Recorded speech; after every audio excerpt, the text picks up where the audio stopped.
तो दोस्तों कैसे आप सभी। मैं आशा करता हूँ आप सब बिल्कुल ठीक होंगे। दोस्तों आज की इन कहानियों में से एक कहानी ऐसी है जिसके बारे में मैं आपको नहीं बताऊंगा, वरना आप कहानियों को पूरा नहीं सुनेंगे। मेरा ऐसा खुद मानना है कि इन सभी कहानियों में से सबसे टॉप पर मैंने उस कहानी को रखा है, क्योंकि वो कहानी आपको असल जिंदगी से पूरा रूबरू कराएगी। साथ ही दोस्तों, अगर आप पहली बार मेरे इस चैनल पर आए हैं और पहली बार ही मेरी आवाज़ सुन रहे हैं तो चैनल को सब्सक्राइब करने के बाद कहानी को लाइक और हाइप जरूर कीजिएगा। आपके हाइप की वजह से कहानियों को और प्रमोट किया जा सकता है। बाकी अगर आप ये चाहते हैं कि मैं आपकी कहानियों को अपनी आवाज़ दूं तो इन कहानियों को सुनने के बाद आप मुझे इंस्टाग्राम पर मैसेज कर सकते हैं। मेरी आईडी है महेश आर्या यूट्यूबर। कहानियों के बाद मैं आप सबको वहीं पर मिलूंगा और बातें भी करूंगा। तो ठीक जल्दी से अब अपने अपने हेडफोन लगाएं और शुरू हो जाए मेरे यानी महेश के साथ।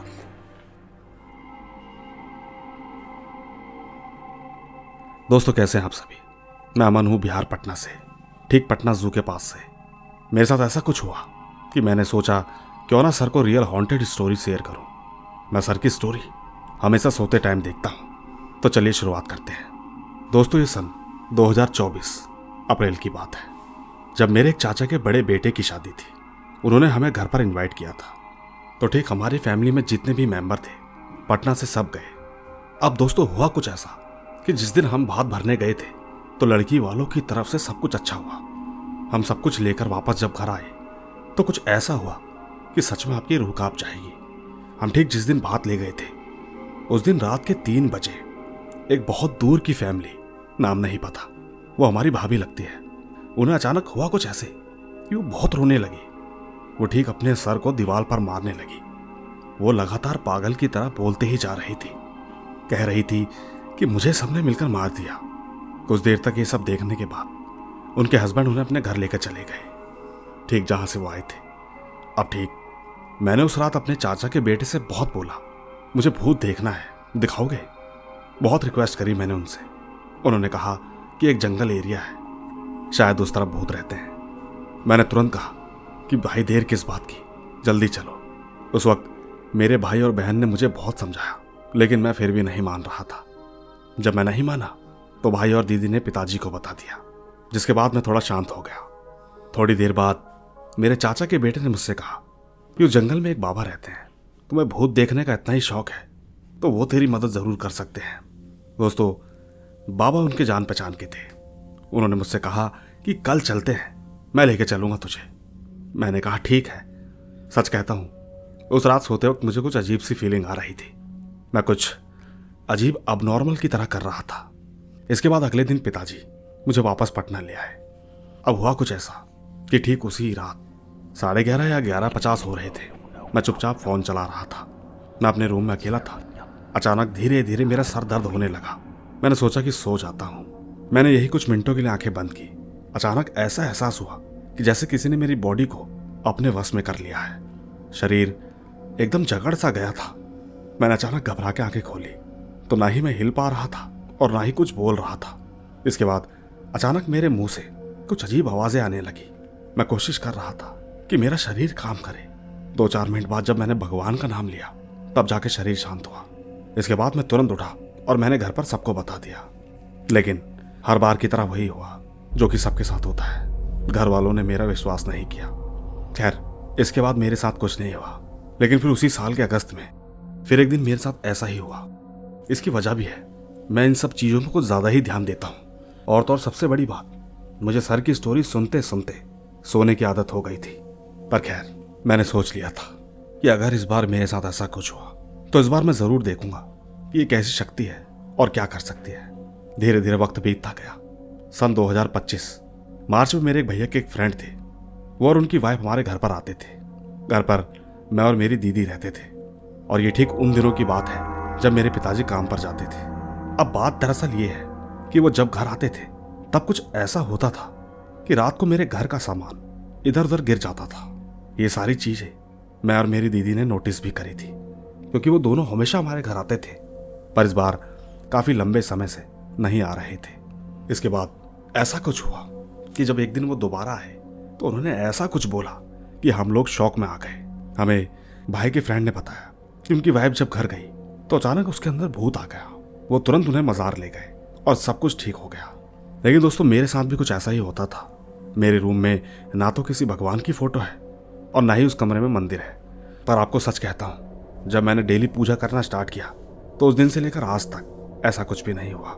सच कहूँ तो मेरे साथ बहुत कुछ हुआ है, लेकिन मैं ठीक से नहीं बता पा रहा हूँ। इसे आप शायद मेरे शब्दों की गलतियाँ कह सकते हैं या मेरे बताने का तरीका ठीक नहीं है। बस इतना कहूँगा कि इस कहानी को झूठ मत समझिएगा, क्योंकि ऐसा होता है कई बार इंसान अपने एक्सप्रेशन शेयर नहीं कर पाता और ना ही ठीक से कहानी को बता पाता है। पर खैर, मुझे सर से पूरी उम्मीद है ये कहानी मैंने उन्हें जैसे भी बताई होगी वो आप तक जरूर लाएंगे।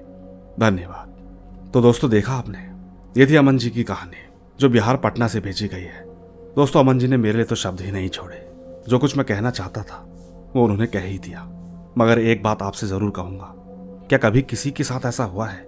नीचे कमेंट्स जरूर कीजिएगा, आपका कमेंट्स बहुत जरूरी है। बाकी ले चलता हूं आपको अगली कहानी की ओर। आइए सुनते हैं। दोस्तों मैं पिछले 3-4 साल से सर की कहानियां सुन रहा हूं, जो कि मुझे बेहद पसंद आती हैं। हर रात इनकी कहानियां मेरी साथी बन जाती है। मैं चाहता हूं कि मेरे भी छोटे छोटे किस्से हैं जो कि मेरे साथ घटी है और बिल्कुल सच्चे हैं। तो ठीक आते हैं पहली घटना की तरफ। उस वक्त मैं 7 या 8 साल का था। तो ठीक ऐसे ही एक दिन रात के समय मैं अपने घर पर अकेला था। मेरे घर वाले उस वक्त बाहर गए हुए थे। अब ठीक ऐसे ही अकेले बोर होने की वजह से मैं घर से बाहर आ गया, यूं ही टहलने के लिए। थोड़ी देर टहलने के बाद मैंने देखा कि अचानक एक परछाई हमारे घर के आंगन से कभी इधर की तरफ जाती तो कभी उधर की तरफ। वाकई मैं उसको देखकर बहुत ज्यादा डर गया। मैं अपने घर के अंदर जाने की बजाय तेज दौड़ा और पड़ोसी के घर में चला गया। उस दिन के बाद कभी भी रात को मैं घर पर अकेला नहीं रहता। अब ठीक आते हैं दूसरी कहानी की तरफ, जो कि मेरे पिताजी के साथ हुआ था। ये बात 2019 की है।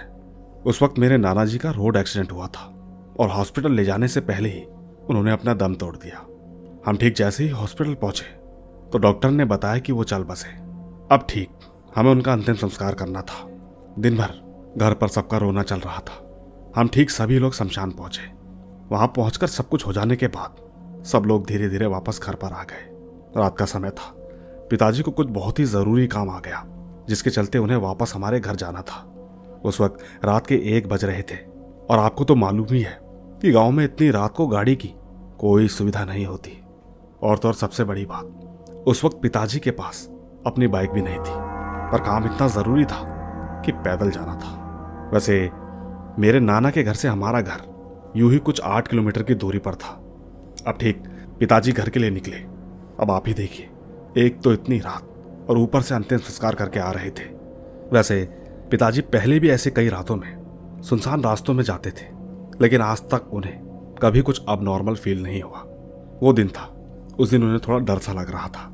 नाना के घर से हमारे घर के बीच एक पुल पड़ता है। पिताजी जब ठीक उस पुल पर पहुंचे तो उन्होंने देखा कि वहां पर कोई बैठा हुआ है, जो कि देखने में बिल्कुल नाना की तरह लग रहे थे। वही पैंट शर्ट, वैसे ही बैठने का अंदाज। ये सब देखकर पिताजी बहुत डर गए। उन्होंने कुछ ना बोलना ही सही समझा। दोस्तों सच कहता हूं, पिताजी बताते हैं कि नाना पिताजी से कुछ कहना चाहते थे। दरअसल हुआ ये था कि नाना के मरने से पहले पापा और नाना के बीच थोड़ा मतभेद था, जिसके बाद हमारी भी नाना के घर से बातचीत थोड़ी कम हो गई थी। पर एक बात थी, पिताजी बताते हैं कि शायद उस दिन नाना जी पिताजी से माफी मांगना चाहते थे। बस इतनी सी है ये कहानी, जो कि बिल्कुल सच्ची है। धन्यवाद। दोस्तों ये कहानी जिसने भेजी है उनका नाम सूजन है। अब इस कहानी को सुनने के बाद आपके मन में भी एक सवाल आया होगा, ठीक मेरी ही तरह। मेरे मन का सवाल मैं आप लोगों से बयां करता हूं। दोस्तों कई बार ऐसा होता है, कई चीजें अधूरी ही रह जाती हैं। हालांकि अपने घर के मन मुटाव कोई भी किसी से शेयर नहीं करना चाहता, मगर इस कहानी के बीच में एक चीज ऐसी है जो इस कहानी को हॉरर बनाती है। वो है उनके नाना जी की आत्मा। आप समझ ही सकते हैं, अगर किसी इंसान के साथ जरा सी भी कुछ ऐसी अनहोनी हो जाए तो वो कितना डर जाता है। मगर जो आदमी सच में देखता है उसकी क्या हालत होती होगी, जरा सोचिए। खैर नीचे आप कमेंट जरूर कीजिएगा, क्योंकि मैं ले चलता हूँ आपको अगली कहानी की ओर। आइए सुनते हैं। हेलो दोस्तों, मैं सर की स्टोरी पिछले 1 साल से सुन रहा हूँ और मैं आशा करूंगा कि सर मेरी इस स्टोरी को यूट्यूब पर ज़रूर डालेंगे। कहानी लिखने में बहुत ही मेहनत लगती है, तो सर प्लीज़ इस कहानी को ज़रूर लाइएगा। तो ठीक, अब चलते हैं कहानी की तरफ। दोस्तों, ये कहानी बिहार की है। वहाँ एक छोटा सा गांव है जिसका नाम है धनगांव। धनगांव में एक पुराना पीपल का पेड़ है जो कि गांव के बाहर शमशान के पास खड़ा है। पूरे गांव में किसी को भी उसके जड़ के पास जाने की इजाज़त नहीं है। बड़े बुजुर्ग कहते हैं कि वो पेड़ आज भी जिंदा है और जो भी उसके पास जाएगा वो कभी वापस नहीं आएगा। दोस्तों, उन दिनों हमारे गांव का एक शख्स अजय गर्मियों की छुट्टियों में अपने नैनीहाल आया था। वो गांव वालों की बातों पर खूब हंसता था, यहाँ तक कि भूत प्रेत टोने टोट के सबको झूठ मानता था। एक दिन की बात है, उसने गांव वालों को चिढ़ाते हुए कहा कि अगर उस पेड़ में इतना दम है तो आज रात मैं वहीं पर सोऊंगा। थोड़ी देर मजाक करने के बाद सबने उसे बहुत रोका, लेकिन वो नहीं माना। उसने इतनी हिम्मत दिखाई कि अपने साथ टॉर्च, मोबाइल और ठीक एक चादर लेकर चल पड़ा उस पेड़ की ओर। ठीक रात के 12 बज चुके थे। अब हवाएं चलना भी धीमी हो गई थी। एक अजीब सी चुप्पी छा रही थी। उसी वक्त अचानक उसे पास के खेत से पायल की आवाज आने लगी। अजय ने चुपचाप टॉर्च ऑन की और चारों ओर घुमाई, लेकिन उसे कुछ भी नहीं दिखाई दिया। उसी बीच उसके कानों पे एक अजीब सी आवाज पड़ी जो कि बहुत धीमी थी कि तो आ तो गया है, लेकिन अब जाएगा नहीं। कुछ ही पलों में अजय ने देखा कि उसके सामने एक सफेद साड़ी में औरत खड़ी थी, मगर उसका चेहरा नहीं दिख रहा था, बस एक खाली गड्ढा। उस औरत ने जैसे ही अजय की ओर हाथ बढ़ाया तो अजय चीखते हुए बेहोश हो गया। इसके ठीक अगली सुबह गांव वालों ने देखा कि अजय पेड़ के नीचे बेहोश पड़ा हुआ है और उसका चेहरा डर के मारे जैसे जम गया था। मुंह से थोड़ा थोड़ा झाग भी निकल रहा था। शुक्र था सांसें चल रही थी, लेकिन वो कुछ बोल ही नहीं पा रहा था। गांव के पंडित जी ने बताया कि उसने उस आत्मा की नींद तोड़ी है जो हर 100 साल में एक शरीर मांगती है। दोस्तों, जल्दी से अजय को शहर में हॉस्पिटल ले जाया गया, लेकिन वहां उसका इलाज होने के बाद आज भी वो सिर्फ एक ही बात बोलता है कि अब वो मेरे अंदर है, श्राप आज भी जिंदा है। दोस्तों, अब गांव में उस पेड़ के पास एक लाल धागे की बाड़ लगा दी गई है। कहा जाता है कि अगली बार वो आत्मा 2032 में फिर जागेगी। दोस्तों, इसका भाग 2 भी है जो कि मैं आप सबको जल्द ही सुनाऊंगा। वैसे मैं MP पन्ना पवई का रहने वाला हूँ और अभी कुछ दिनों पहले ही चंडीगढ़ आया हूँ। यहाँ पर मैं जॉब करता हूँ। मैं ठीक जिस कंपनी में जॉब करता हूँ वहीं पर मेरे सीनियर एक सर हैं, उन्होंने ये कहानी मुझे सुनाई थी। मेरा नाम भागवत विश्वकर्मा है। आपको इस कहानी में कितनी सच्चाई लगती है नीचे कमेंट जरूर कीजिएगा। धन्यवाद। तो दोस्तों, सुनिए आपने विश्वकर्मा जी की कहानी। इनको जिन्होंने भी कहानी सुनाई है, मैं चाहूंगा कि इसका भाग 2 भी जरूर लेकर आना। सच कहता हूं, अगर आप दोनों भाग मुझे इसी बार भेज देते तो मैं इस कहानी को पूरा जरूर सुनाता, मगर क्या करें, जितना मेरे पास आया मैं उतना ही आपकी झोली में भी डाल रहा हूं। खैर, मैं इंतजार करूंगा उस दिन का जिस दिन आप हमें भाग 2 भेजेंगे। पर फिलहाल ले चलता हूं आपको अगली कहानी की ओर। आइए सुनते हैं। दोस्तों, मेरा नाम राहुल है। मैं रामपुर का रहने वाला हूं। रात के करीब 12 बजे थे। फैजपुर गांव की सुनसान गलियों से होकर मेरा दोस्त वापस अपनी बाइक पर लौट रहा था। राहुल गांव के पास ही इलेक्ट्रिसिटी डिपार्टमेंट में काम करता है। उस दिन काम करते करते उसे देर हो गई और कुछ फाइलें लेट जमा करानी पड़ी। उस दिन बारिश भी रुक रुक कर आ रही थी। आप तो जानते ही हैं कि गांव की गलियों में लाइट कम ही रहती है।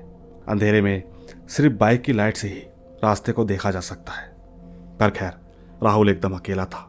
वो चुपचाप हेलमेट पहनकर सीधा अपने घर की ओर जा रहा था। उसने जैसे ही गांव की सीमा पार की और थोड़ी वीरान सड़क पर चढ़ा तो उसे एक अजीब सी सिहरन सी महसूस हुई। उस वक्त अचानक बाइक हल्की सी नीचे की ओर झुकी। ऐसा लगा मानो कि जैसे पीछे कोई बैठ गया हो। पहले तो एक बार उसे ऐसा लगा कि जैसे शायद कोई जानवर टकराया होगा या फिर गाड़ी का बैलेंस बिगड़ा हो, लेकिन थोड़ी ही देर में उसे अपने कानों के पास एक ठंडी सांस सी महसूस हुई। उस आवाज ने उससे कहा कि रास्ता गलत ले लिया है तूने। राहुल का दिल एकदम जोरों से धड़कने लगा। उसने झटके से पीछे देखा, लेकिन कोई भी नहीं था। उसके इसी देखने के चक्कर में बाइक हिली और गिरते गिरते बच गई। जैसे तैसे वो खुद को संभालते हुए आगे बढ़ा, लेकिन थोड़े ही पलों में बाइक भारी होती जा रही थी। ऐसा लग रहा था मानो कि जैसे सच में पीछे कोई बैठा हो। अब यूं समझिए कि उसको अपने पीछे महसूस हो रहा था, क्योंकि बाइक चलाते वक्त उसे पीछे किसी की झलक महसूस हो रही थी। लंबे बाल, सफेद चेहरा और काली आंखें। उसने बाइक की स्पीड बढ़ा दी मगर वो रास्ता उसके लिए मानो जैसे खत्म ही नहीं हो रहा था। वो बार बार एक ही मोड़ पर घूमकर वापस आ जा रहा था। उस 1 घंटे में उसे ऐसा लगा जैसे वो किसी चक्रव्यूह में फंस गया हो। कुछ ही पलों में बाइक अचानक बंद हो गई। अब रास्ता पूरा सुनसान, ना कोई घर ना कोई आवाज, बस रात की खामोशी और सन्नाटा। राहुल कांपते हुए बाइक से उतरा और पीछे की तरफ देखने लगा। उसने देखा कि एक औरत, सफेद साड़ी में गीले बाल, चेहरा इतना फीका जैसे किसी ने खून निचोड़ लिया हो। उसने उससे कुछ नहीं कहा, वो उसे बस देखती रही और धीरे धीरे उसके होंठ खुले कि तू वापस मत जा, अब तू यहीं रहेगा।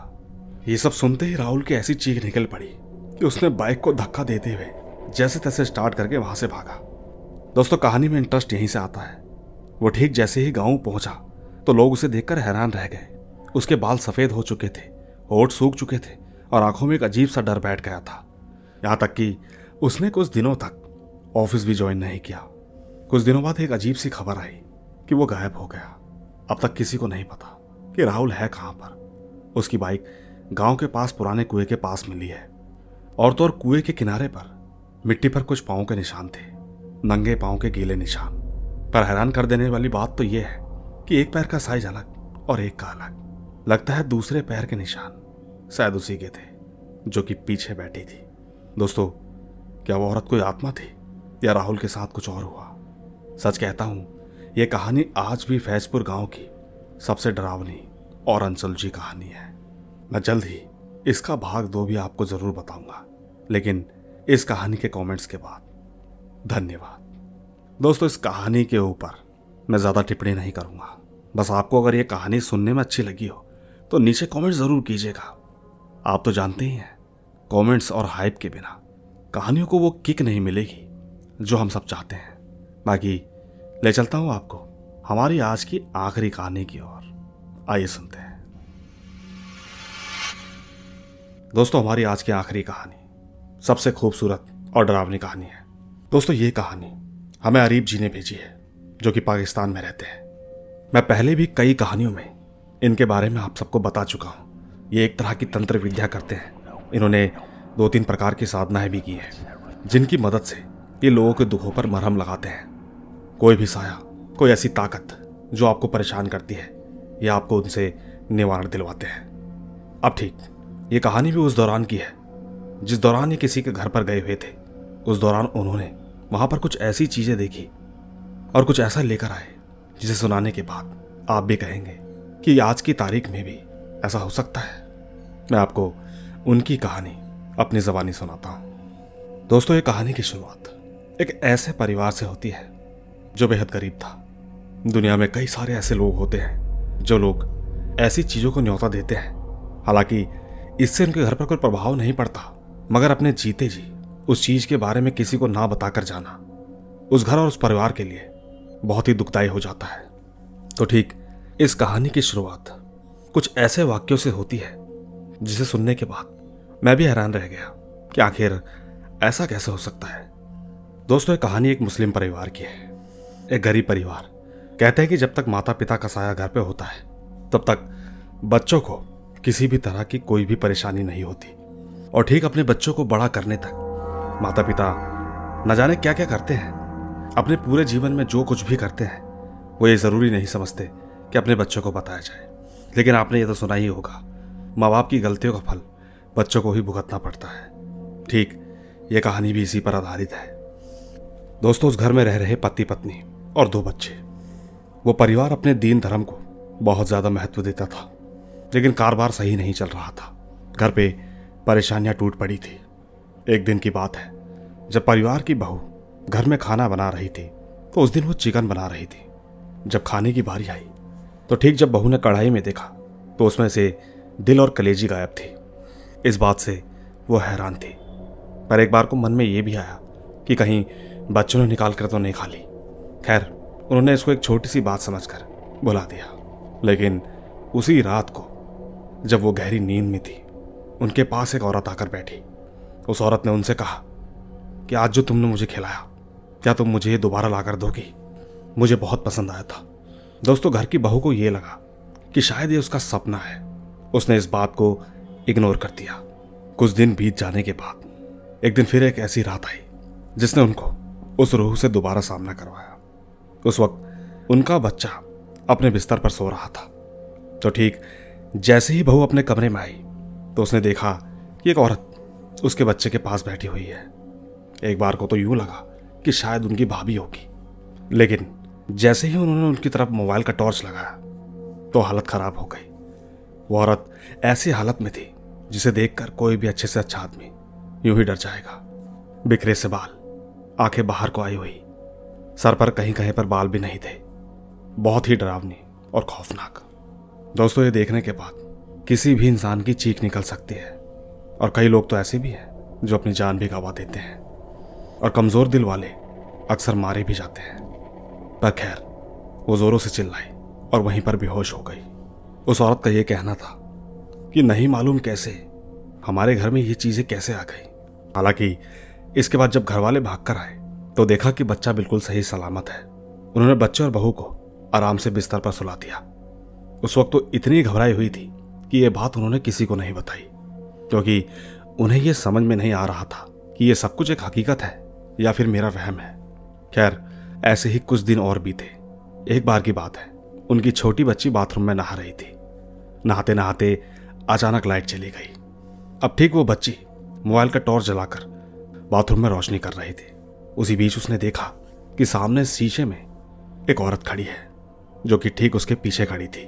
वो उसे देखकर बड़े ही अजीब तरीके से मुस्कुरा रही थी। उसे देखकर बच्ची इतना डर गई कि न जाने उसने जैसे क्या देख लिया हो। वो चीखती हुई सीधा अपने पिताजी के पास चली गई। जब ये सारी बातें उसने अपने पिताजी को बताई तो पिताजी एकदम हंस पड़े। कहने लगे कि ऐसा कैसे हो सकता है। उन्होंने बच्चे की बातों को टाल दिया और तो और यूं भी कहा, ये घर हमारा आज का नहीं है, यहां हम बरसों से रहते हैं और बड़ी ही मुश्किलों से मैंने इस घर को रिपेयर भी करवाया है। तुम चिंता मत करो, ऐसा कुछ नहीं है, ये तुम्हारा वहम होगा। दोस्तों, आप समझ ही सकते हैं, एक ऐसा इंसान जो मेहनत करके अपने घर को बनाता है, अपनी पूरी जिंदगी कमाई लगाता है, उसके पास समझाने के अलावा और कोई तरीका नहीं होता, क्योंकि उसके कंधों पर पूरे परिवार का बोझ होता है। और अपने पुराने घर को बेचना इतना आसान काम नहीं है। उस घर से हमारी यादें जुड़ी होती हैं। ऐसे में समझाने के अलावा और कुछ नहीं रह जाता। बस यही सोचकर एक पिता ने अपनी बच्ची को समझाकर टाल दिया, लेकिन कहीं ना कहीं उसके पिता को यह तो था कि ऐसा कैसे हो सकता है। उन्होंने अपने रोजे नमाज और भी ज्यादा बढ़ा दिए। वो दिन रात ऊपर वाले की सेवा में लगे रहे। इसके कुछ दिनों तक बिल्कुल सब कुछ ठीक चलता रहा, मगर एक रात खुद उन्हें ही एक सपना आया, जिसमें उन्होंने एक 60 से 70 साल के बुजुर्ग आदमी को देखा। उस बुजुर्ग आदमी ने उससे कहा कि तुम्हारे घर के नीचे जो बेसमेंट है वहां पर तुम दिया जला दिया करो। तुम्हारे माता पिता हमारे लिए दिया जलाया करते थे। दोस्तों, एक ख्वाब देखने के बाद उन्होंने सिर्फ इसको एक ख्वाब ही समझा, लेकिन ये ख्वाब एक बार उन्हें दोबारा आया कि नीचे जाकर दिया जलाओ। उन्होंने फिर इस बात को टाल दिया। दोस्तों, इन सब के बाद से घर में अजीबोगरीब चीजें होना शुरू हो गई। एक अजीब तरह की महक जो कि ज्यादा देर तक नहीं रहती, लेकिन कुछ ही सेकंडों में गायब भी हो जाती। यूं समझिए कि जैसे कोई खुशबू आई और चली गई। घर पे परेशानी देखकर उन्होंने एक आदमी से बात करी। उस आदमी ने बताया कि तुम इस तरीके का वजीफा करा करो, हो सकता है कि इससे सब कुछ ठीक हो जाए। दोस्तों, उन्होंने घर की तरफ बहुत ध्यान लगाया, जिसके बाद से ये सब करने के दौरान उनके सर में दर्द रहने लगा। धीरे धीरे घर के सारे काम खराब होने लगे। यूं समझिए कि उन्होंने उस घर में रह रही ताकतों की मर्जी के खिलाफ कदम बढ़ा दिया था। दोस्तों, सबसे बड़ी बात, उन्होंने एक बार अपने घर पर 5 किलो गोश्त बनाया हुआ था। हैरानी की बात तो यह है, जब वो गोश्त बनकर आया तो उसमें 1 किलो तक नहीं बचा था। यूं समझिए कि सारा गोश्त कहीं अचानक गायब हो गया। अब आप ही सोचिए, कितनी हैरान कर देने वाली बात है। इतना सारा गोश्त कहां जा सकता है। आपको बता दूं कि उन्होंने इस बात पर एक दूसरे के ऊपर ब्लेम डाल दिया कि शायद तुम लोगों ने उसे इधर उधर रख दिया होगा, कोई ले गया होगा। यही सारी बातें सोचकर उन्होंने इस बात को भी टाल दिया। इसके बाद घर के मालिक के काम में भी दिक्कत आने लगी। धंधा उतना अच्छा नहीं चल रहा था, लेकिन ये बात उन्हें जरा भी समझ में नहीं आ रही थी कि ये सब कुछ किस वजह से हो रहा है। इसी तरह एक बार की बात और है, जो बच्ची बाथरूम में नहा रही थी, उसी बच्ची को एक बार दोबारा सपना आया। उसने सपने में देखा कि एक औरत और 2 आदमी आपस में बातें कर रहे थे कि हम किस तरह इनको घर से बाहर निकालें। सपने के दौरान उसने देखा कि उस औरत का हाथ धीरे धीरे उसकी गर्दन की तरफ आ रहा था और वो हाथ इतना लंबा होता चला गया कि जैसे ही गर्दन पर रखा तो उस बच्ची की चीख निकल गई। सपना टूट गया। दोस्तों, इतना कुछ होने के बाद तब जाकर कहीं उसके पिताजी ने एक मौलवी से बात करी। उन्होंने उस मौलवी से कहा कि मेरे घर में अजीब अजीब तरह के वाक़या हो रहे हैं, कुछ चीज़ें तो ऐसी हो रही हैं जो समझकर भी समझ में नहीं आती। अब आप ही बताएं कि मैं क्या करूं। दोस्तों, मौलवी साहब ने उन्हें कुरान की एक आयत दी और कहा कि इसे अपने घर में रोज़ाना पढ़ें। देखना, तुम्हारे घर में जो भी ताकत है वो धीरे धीरे उस घर को छोड़ देगी। इसके बाद उन्होंने घर आकर मौलवी का दिया हुआ वजीफा करना शुरू किया। 1-2 दिन बीत जाने के बाद घर में जो कुछ भी था वो और भी डबल हो गया। सिर के दर्द के साथ साथ उनकी छाती में भी दर्द होना शुरू हो गया। उन्हें ये बिल्कुल समझ में नहीं आ रहा था कि नॉर्मल सिर का दर्द हो तो आदमी दवाई लेकर ठीक हो सकता है, लेकिन अगर हाथ ही कट जाए तो डॉक्टर के पास जाना ही पड़ता है। यूँ समझिए, उन्हें यह विश्वास ही नहीं हो रहा था कि घर में कुछ है जिसके चलते ये सब कुछ हो रहा है, मगर वो इस बात को वहम समझकर बस अपने वजीफे किए जा रहे थे। धीरे धीरे मामला इतने खराब होते चले गए कि उन्हें ऐसा लगने लगा कि शायद कोई मुझे ही मारना चाहता है। दोस्तों, तब जाकर उन्होंने सबसे बड़ा फैसला लिया कि नहीं, मुझे किसी ऐसे इंसान के पास जाना होगा जो मेरे घर में आकर इन चीज़ों को हटा सके। इसके बाद बाहर किसी से बात करने के बाद उन्होंने आरिफ जी के बारे में बताया। आरिफ जी जैसे ही उस घर में गए तो उन्होंने देखा और ध्यान लगाकर पढ़ाई करी तो पाया कि इस घर में 1-2 नहीं बल्कि 3 शैतान है, जिसमें 2 जिन्न हैं और साथ में एक चुड़ैल। साथ ही साथ उन्होंने ये भी बताया कि तुम्हारे घर का जो बेसमेंट है वहाँ पर इसकी ताकत बहुत ज़्यादा है। मुझे बेसमेंट में जाकर पढ़ाई करनी होगी, तभी मैं उनसे बातें कर सकता हूँ। आरिफ जी ने लगातार 2 दिनों तक पढ़ाई की और ठीक इसके दूसरे दिन ही उस घर में जितने भी साए थे सब एक एक करके हाजिर हो गए। उन्होंने पूछा कि तुम इस घर में क्यों रहते हो और क्यों तुम इन लोगों को तंग कर रहे हो, इसकी कोई तो वजह होगी। उन्होंने बताया कि हम इस घर में आज से नहीं बल्कि तब से रह रहे हैं जब इंडिया पाकिस्तान दोनों एक हुआ करते थे। और तो और सबसे बड़ी बात, हम यहाँ खुद नहीं आए, हमें यहाँ बुलाया गया है। इनके दादा दादी हमें पूछते थे और हम उनके लिए तमाम चीज़ें लेकर आते थे। ये बहुत गरीब हैं, हमसे जितना हो पाता था हम इनके कार्यकाल पे मदद करते थे, पर उनके जाने के बाद इन्होंने तो हमें पूछना ही छोड़ दिया है। हालांकि हमें ये भी पता है कि इनके दादा दादी ने इन सब चीज़ों के बारे में इन्हें नहीं बताया, इसीलिए वो चीज़ें वहीं पर ख़त्म हो गई, लेकिन हमारा यहाँ से जाना मुकम्मल नहीं हो पाया। दोस्तों, यहाँ पर आरिफ जी बताते हैं कि उन आत्माओं का कहना है कि जब इन्होंने घर की मरम्मत करवाई तब इन्होंने नीचे का हिस्सा ऐसे ही छोड़ दिया, उसमें कुछ खास काम नहीं करवाया। बस इसी की हाजिरी के लिए हमने इन्हें याद किया, मगर ये उल्टा हम पर ही वार करने लगे, इसलिए हमने इन्हें परेशान किया। दोस्तों, यहाँ पर आरिफ जी ये भी कहते हैं कि अगर इन चीज़ों के बारे में ये पहले ही बता देते तो इसका सॉल्यूशन हो सकता था, मगर वो कहते हैं कि जो काम जिस समय पर होना होता है उसी समय पर होता है। बहरहाल आज इनका परिवार एकदम ठीक ठाक है, काम धंधा भी बरकत में है। वाकई आपको ये कहानी कैसी लगी नीचे कमेंट जरूर कीजिएगा। धन्यवाद। तो दोस्तों, देखिए आपने, ये थी आरिफ जी की कहानी। आपको इस कहानी की एक खास बात बताता हूँ। ये कहानी आरिफ जी ने मुझे वॉइस रिकॉर्डिंग पे भेजी थी, इसीलिए इस कहानी को सही तरीके से बता पाना थोड़ा मुश्किल था। और जैसा कि आप तो जानते ही हैं कि लोगों को जल्दी कहानियां पहुंचाने के लिए हमें बैठकर लिखना पड़ता है, उस माहौल को उसमें ढालना पड़ता है, तब जाकर ये चीज़ें आपको सही से समझ में आती हैं।